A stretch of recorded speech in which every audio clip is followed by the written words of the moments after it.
Et bienvenue à vous si vous nous rejoignez sur TV Vendée. Il est temps de prendre votre petite dose d'actu 100% Vendée de ce mardi 22 avril. Oui, je suis obligée de regarder la date. Le temps passe à une telle vitesse. Mardi 22 avril, bon courage à vous si vous reprenez le chemin de l'école ou du travail ou des obligations, quelles qu'elles soient d'ailleurs.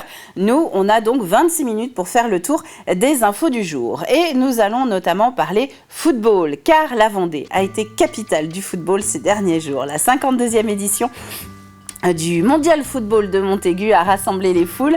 Dans le journal, dans quelques minutes, nous allons revenir sur les 3 finales de cette compétition qui rassemble, rappelons-le, les meilleurs espoirs de moins de 17 ans du monde entier. Il se murmure qu'un certain Mbappé, notamment, est passé sur les terrains de Montaigu pour participer à ce mondial.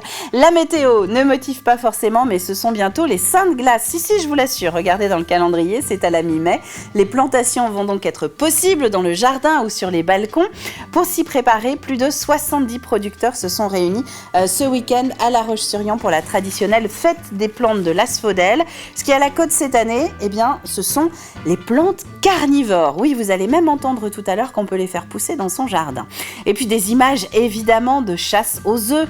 On va aller du côté de Saint-Hilaire-de-Riez dans les pas des jeunes dénicheurs de trésors dans le parc du Terrefort. Sur tvvendée.fr, dans la rubrique Actu matinale, vous allez pouvoir retrouver l'entretien de ce matin que nous avons eu donc avec notre invité du jour. On a parlé tourisme avec Olivier Poirier-Coutancé, qui est le directeur du développement de Vendée Expansion. Eh bien oui, ce n'est pas parce que l'école a repris aujourd'hui, le travail sans doute aussi, qu'on va s'arrêter de parler des vacances, d'autant que ça y est, la saison est lancée en Vendée et elle ne va pas s'arrêter avant la Toussaint. Alors quelles sont les tendances pour 2025 en Vendée? Quels sont les défis aussi que se donnent les professionnels du secteur?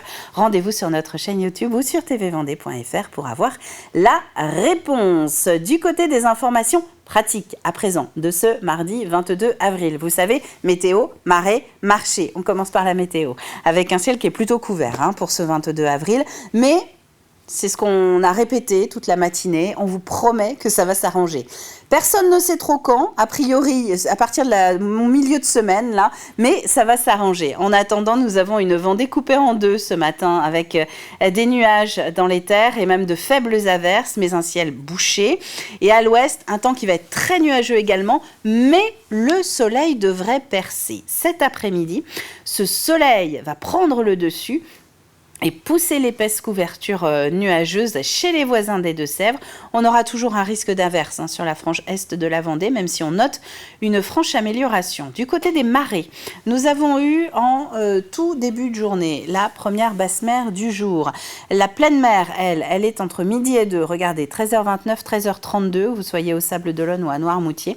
Quant à la prochaine basse mer, eh bien, ce sera autour de 19h.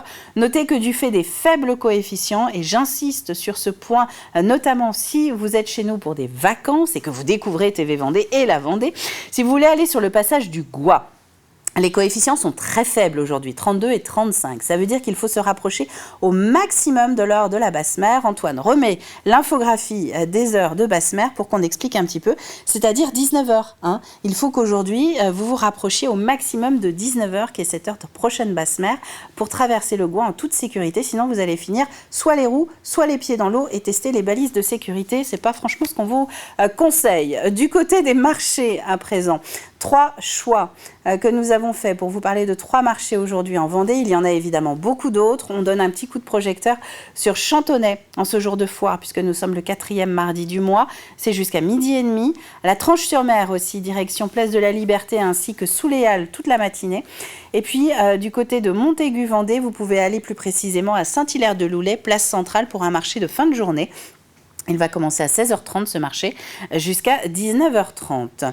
Au niveau des chantiers, quelques mots sur les travaux sur la 2x2 au nord de Chaland. Donc on est dans le nord du département. Le département commence justement à partir de ce mardi, un chantier qui va durer 2 mois. Le bitume va notamment être changé. Concrètement, ça veut dire quoi? Eh bien, pour nous automobilistes, la circulation va être réduite à une seule voie de chaque côté de cette D32, ce qui risque évidemment de provoquer quelques ralentissements. La fin de chantier, elle est prévue à la mi-juin et je vous parle donc du tronçon qui est entre Chaland et Bois de Séné sur la 2x2.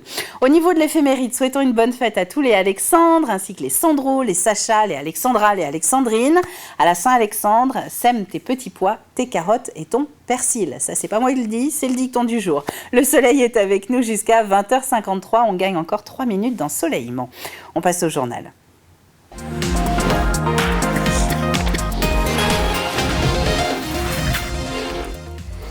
Un journal que nous ouvrons donc sur une large page football. Vous étiez peut-être dans les gradins du mondial de Montaigu ces derniers jours, ou devant TV Vendée d'ailleurs, pour la retransmission des finales, notamment finale des nations, avec la France qui a remporté pour la 11e fois le tournoi en dominant largement l'équipe du Portugal. Les Bleuets menaient 1-0 à la mi-temps grâce à Christ Batola et ils ont confirmé leur domination en seconde période en inscrivant 4 buts supplémentaires. Les Portugais ont sauvé l'honneur avec un but de Guerra.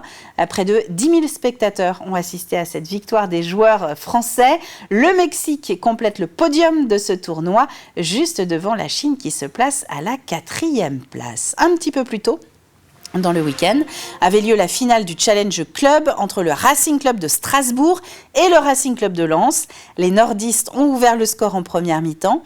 Égalisation des Alsaciens en seconde période, un partout à la fin du temps réglementaire. Par conséquent, les deux équipes ont dû se départager au cours d'une séance, vous le voyez, de tir au but. Séance remportée par les Strasbourgeois qui gagnent pour la première fois ce tournoi de Montaigu et ont donc pu laisser éclater leur joie, comme vous le voyez sur ces images tourné par les équipes de TV Vendée qui étaient sur le bord des terrains pendant toute la compétition. Enfin samedi, la finale du Challenge Nation féminin était 100% asiatique puisqu'elle opposait l'équipe du Japon, déjà vainqueur en 2024, à la Chine.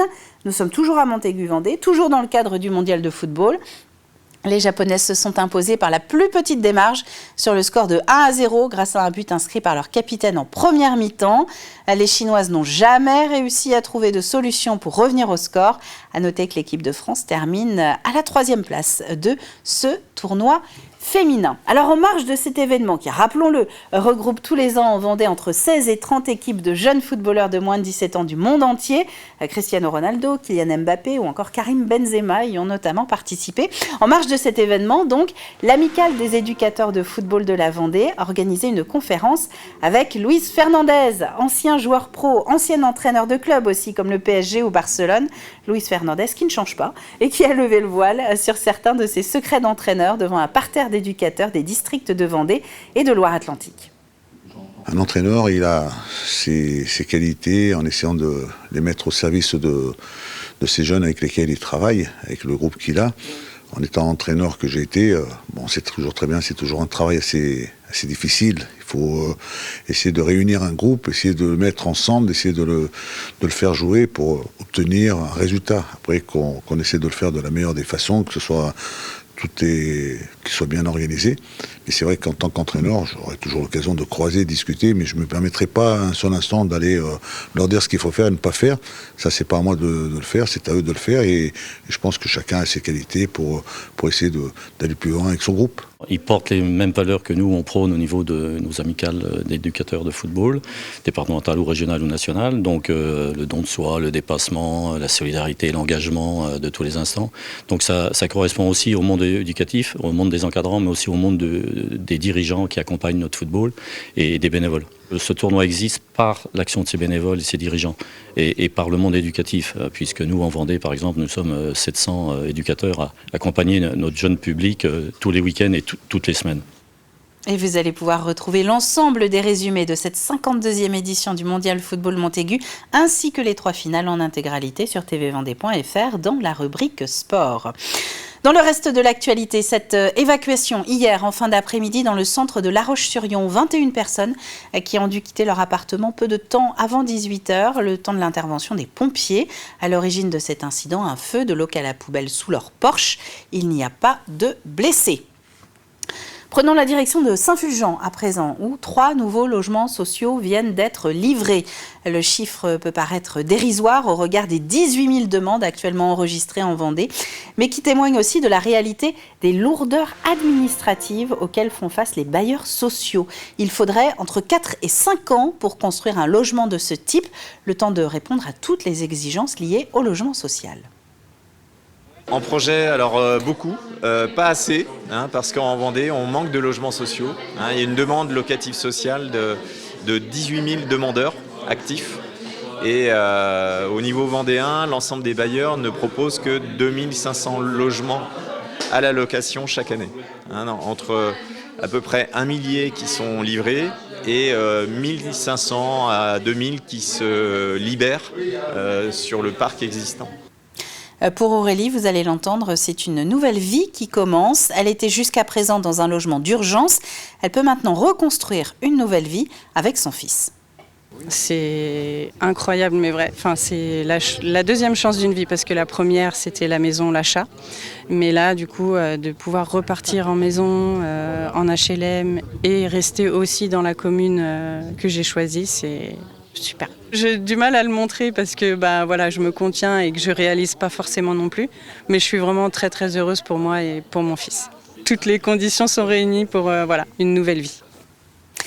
La pluie n'aura pas empêché la fête ce week-end à La Roche-sur-Yon. Les amateurs de botanique et de jardin s'étaient donné rendez-vous pour la 23e édition de la fête des plantes de l'association l'Asphodèle.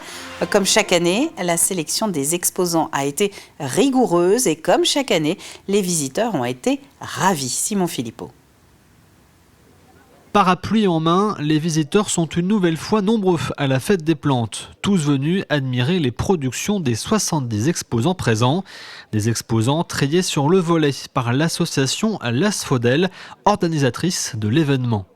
Nous sommes très rigoureux, il faut que ce soit des producteurs, et en particulier pour les pépiniéristes, il faut que ce soit des producteurs, on n'accepte pas la revente. Parmi les stands, celui d'Enzo attire les curieux. Il est l'un des rares producteurs de plantes carnivores en France, des plantes principalement mangeuses d'insectes qui ont de plus en plus de succès. En producteur, déjà, on n'est qu'une dizaine en France. Et moi, l'un de mes objectifs, c'est aussi notamment de les démocratiser, de pouvoir les exposer, les montrer, de sensibiliser les gens et leur expliquer un peu que en fait, une plante carnivore, c'est pas si compliqué que ça à cultiver. Que à partir du moment où on a un extérieur bien ensoleillé et de l'eau de pluie pour les arroser, on peut s'en sortir et on peut cultiver plein de plantes carnivores, et notamment certaines que vous avez derrière vous.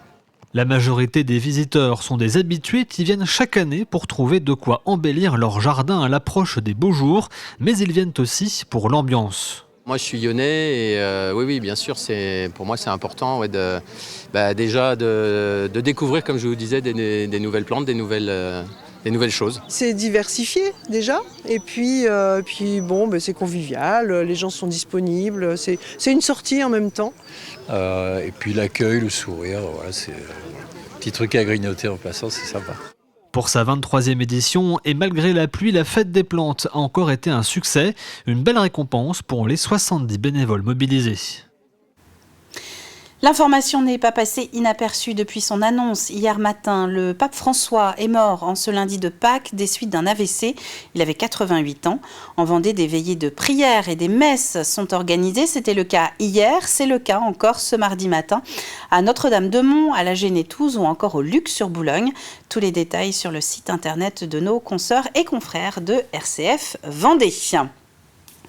Un week-end de Pâques synonyme donc de ferveur et de recueillement pour l'ensemble de la communauté catholique, mais aussi un week-end de fête pour les enfants. Une chasse aux œufs était organisée dans le centre-ville de Saint-Hilaire-de-Riez, un événement organisé pour la 3e fois par la commune, le Secours populaire et par la Junior Asso, une association qui encourage l'engagement et l'autonomie chez les mineurs. Un événement gratuit qui commence à avoir ses habitués. Simon Philippot. C'est l'effervescence en ce dimanche matin dans le parc de Terrefort. Les enfants sont très nombreux, tous à la recherche des précieux œufs de Pâques. Mais avant de se lancer, il faut son permis. Il faut un permis. Il faut un permis, on n'a pas de permis. Alors, combien il vous faut de permis? C'est que les enfants. C'est que les enfants. Permis de chasse aux œufs en poche, c'est parti pour plusieurs heures de recherche et certains profitent de l'absence de leur grand frère pour avoir un maximum de chocolat. On en aura plus pour nous parce que y a mon frère qui est en train de jouer au football du coup et j'aime vraiment les chocolats, du coup j'aimerais en trouver beaucoup. Mon frère aussi il joue au football et de kebab j'aurai plus d'œufs et de comme ça après il sera jaloux. Les œufs cachés dans le parc sont factices. Une fois plusieurs œufs trouvés, direction le stand du Secours populaire pour récupérer de vrais chocolats pour le plus grand bonheur des petits et des grands. C'était très bien, une belle petite chasse. On n'a pas eu le beau temps malheureusement, mais c'était très intéressant. Les enfants ont été ravis de faire la chasse aux œufs. C'est vrai, c'est bien. Et alors, t'en as ramassé beaucoup, ma chérie? Oui. C'est vrai, t'es contente? Oui. Ouais. On reviendra? Oui. Bien, elle était un peu dure parce que c'était un peu dur de trouver tout, mais elle était chouette et ça m'a vraiment plu. Mais cette 3e édition de la chasse aux œufs de Saint-Hilaire-de-Rayer a bien failli ne pas avoir lieu à cause de la météo. C'est une très belle réussite, on est ravis. Nous les premiers, l'équipe municipale, les agents, hier on s'est posé la question, on maintient pas. On a regardé la météo, on s'est dit allez, il y a quelques éclaircies. Les autres années, on avait eu un vrai succès. Je pense que les enfants attendaient ça avec impatience, donc on a relevé le défi et je regrette pas parce que les gens sont au rendez-vous et c'est un vrai plaisir. Après plusieurs heures de chasse aux œufs, certains enfants avaient encore de l'énergie à revendre pendant que certains parents préféraient se tourner vers une activité un peu plus calme. Et je vous propose de terminer sur la glace de la patinoire de La Roche-sur-Yon avec cette initiative qui est plutôt originale. Regardez, à chaque vacances scolaires, un atelier de peinture sur glace est organisé. Les participants chaussent donc évidemment leurs patins, mais ils prennent aussi de quoi s'agenouiller et peindre pour participer donc à cette fresque éphémère. Les œufs sur la glace, c'est de la peinture, on a de la gouache tout simplement et on peut s'amuser à faire de la peinture comme sur un papier, sauf que cette fois-ci c'est sur la glace. La glace permet à la peinture de geler à une vitesse assez incroyable, ce qui fait qu'on se retrouve avec un dessin qui ne bouge pas pendant quelques heures sur la glace et on l'enlèvera à la fin. C'est un rendez-vous qu'on se fixe globalement à chaque vacances scolaires. On se retrouve avec au moins une séance de peinture pour le carnaval en février, avec les dessins de Noël à Noël et puis à Pâques avec les œufs. Et Halloween, évidemment, où on se fait des gros squelettes et des grandes citrouilles pour illuminer un petit peu Halloween. Alors, la météo de ce 22 avril est presque celle d'un jour d'Halloween. Regardez, nous démarrons la semaine, enfin quasiment, en tout cas la journée, sous les nuages, des nuages plus épais dans l'est de la Vendée que sur l'ouest. Le soleil, lui, sera moins timide sur la côte. On devrait l'apercevoir cet après-midi. Ça s'arrangera un petit peu mieux. Un petit peu, d'ailleurs. On aura moins de risques d'averses côté température, 13 à 14 degrés pour l'ensemble de la Vendée. Il est temps de passer à la suite de cette matinale et de nous tourner dès à présent vers notre Plus de l'info.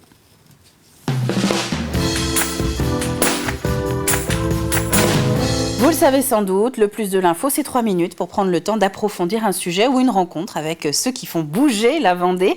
Aujourd'hui, on va s'intéresser à l'ADEV dans notre Plus de l'info. L'ADEV, c'est l'association de défense de l'environnement de la Vendée. Regardez.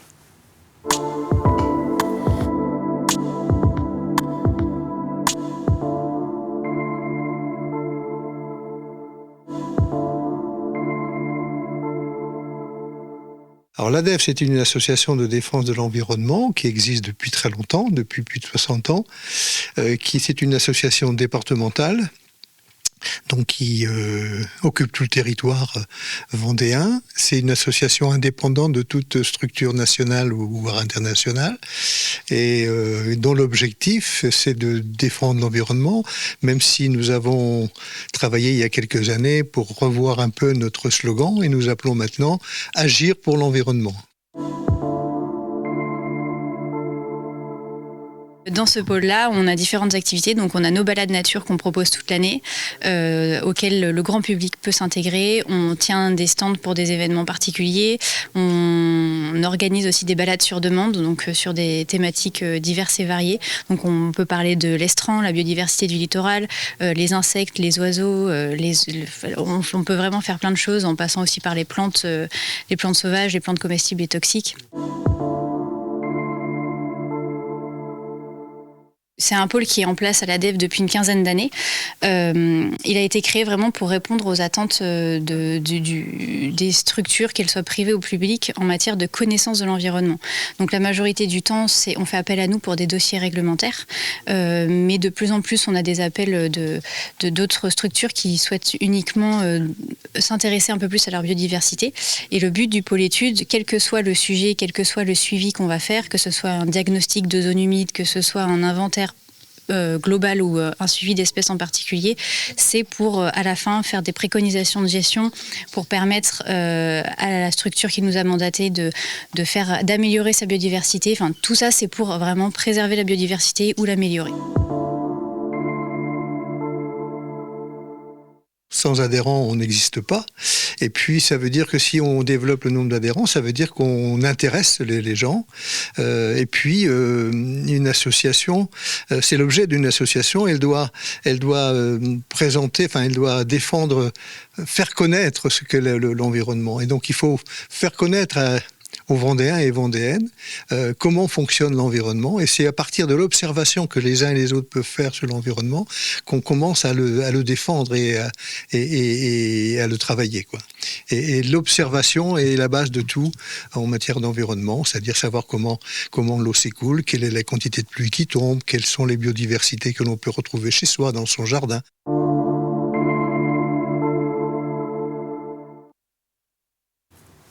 Et c'est un plus de l'info que vous allez pouvoir retrouver sur notre site internet. On part au jardin à présent.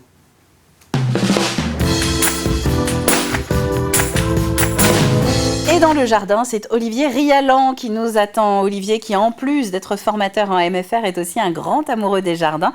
Il est plutôt calé sur le sujet. D'ailleurs, vous allez voir, aujourd'hui, on va parler de AHA. Alors, si vous ne savez pas ce que c'est, eh bien, Olivier, lui, il sait.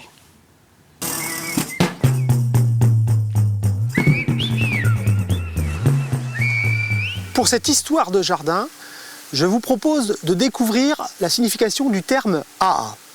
Le AHA est une invention que l'on attribue généralement aux Anglais, qui est en lien avec la création, l'émergence du style paysager au début du XVIIIe siècle en Angleterre. Le AHA est un fossé sec qui permet à la vue, depuis le château, d'aller vers le paysage extérieur. Le AHA comporte un mur de soutènement et est prolongé par un talus qui permet de créer une barrière physique, mais pas une barrière visuelle, et d'isoler les animaux ou les importuns. Le terme de AHA serait connu également en France au début du XVIIIe siècle. Il est évoqué par des alliés d'Argenville dans son fameux traité « Théorie et pratique du jardinage » et il est à peu près synonyme de claire-voie ou de saut de loup. Le saut de loup est plutôt un fossé étroit quand le AHA est un fossé long qui entoure tout ou partie du jardin. Pourquoi est-ce qu'on évoque ce mot de AHA? Que veut dire le mot AHA? En fait, une des interprétations, c'est la surprise que l'on peut avoir quand on découvre cet artifice en se promenant dans le jardin et qu'on s'exclame AHA en manquant de tomber dans le fossé. Alors, les AHA sont des aménagements évidemment coûteux qui supposent de la maçonnerie. Ils sont très coûteux, donc rares. En Vendée, nous avons deux exemples. Un à Némy, avec un AHA qui fait plusieurs dizaines de mètres, et un beaucoup plus significatif de la même époque, des années 1840, au Boupère. Et ce AHA qui entoure une partie du parc permettait au XIXe siècle aux Châtelains d'avoir des vues vers les collines du Boupère, de la Flosselière et de Pouzauges, et ainsi de donner une dimension très importante, fictive d'une certaine façon, à son parc. Et vous êtes désormais incollable en AHA, donc au jardin. On retrouvera mardi prochain Olivier, et évidemment pour une nouvelle chronique.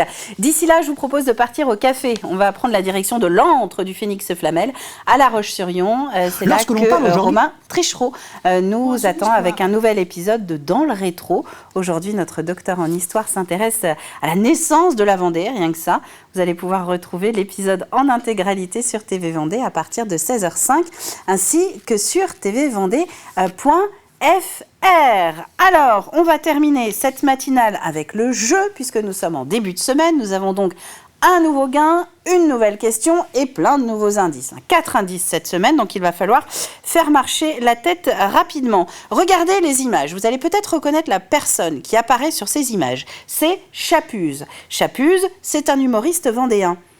Mais son nom, d'où vient-il ? Que veut dire Chapuz ? Voilà, vous avez 4 jours pour deviner et pour tenter d'être notre gagnant tiré au sort vendredi après-midi et repartir avec 2 allers-retours pour l'Île-Dieu au départ de Saint-Gilles-Croix-de-Vie grâce à la Compagnie Vendéenne qui est notre partenaire cette semaine.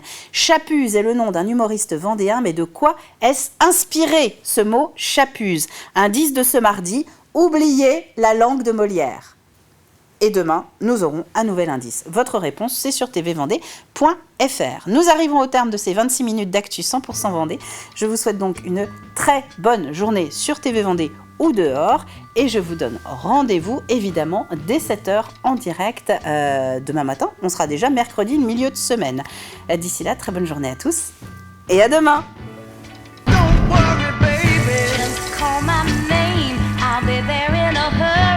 You don't have to worry, 'cause baby